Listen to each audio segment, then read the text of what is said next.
گزشتہ پروگرام میں نا خواجہ سلمان رفیق صاحب موجود تھے.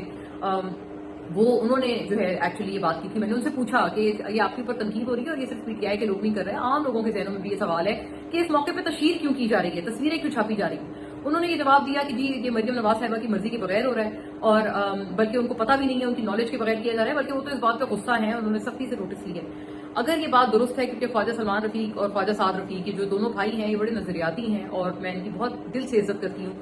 کئی پارٹی میں آپ کو پتا ہے, ہر پارٹی میں جو چند نظریاتی لوگ ہوتے ہیں نا اور اصولی لوگ ہوتے ہیں, ان دو میں ان افراد میں شمار ہوتا ہے ان دونوں بھائیوں کا, خواجہ سلمان رفیق اور خواجہ سعد رفیق. خواجہ سلمان رفیق چونکہ اس وقت وزیر صحت ہیں پنجاب کے, اس لیے میں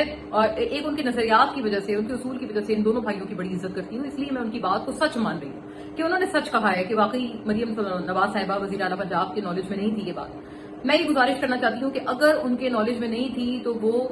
اپنے ٹویٹر پہ, اپنے ایکس کے اوپر یہ چیزیں پوسٹ کیوں کر رہی ہیں, وہ تصاویر والی ویڈیوز پوسٹ کیوں کر رہی ہیں. ان کو نہیں کرنی چاہیے, کیونکہ جب انہوں نے وہ پوسٹ کی اسی سے لوگوں کو پتا چلا کہ اچھا یہ جو امدادی سامان ہے اس کے اوپر اس طرح سے ان کی جو ہے وہ پکچر لگی ہوئی ہے اور تشہیر ہوئی ہوئی ہے. یہ کتنا برا ایک امپریشن جاتا ہے اس بات کا. تو گویا اگر واقعی ان کی نالج کے بغیر ہوئی ہے اور اگر واقعی وزیر اعلیٰ مریم نواز صاحبہ کو اس بات پہ غصہ آیا ہے تو وہ اس بندے کا حصار کیوں نہیں کر رہی, اس بندے کو اپنی ٹیم سے نکال مار کیوں نہیں کر رہی.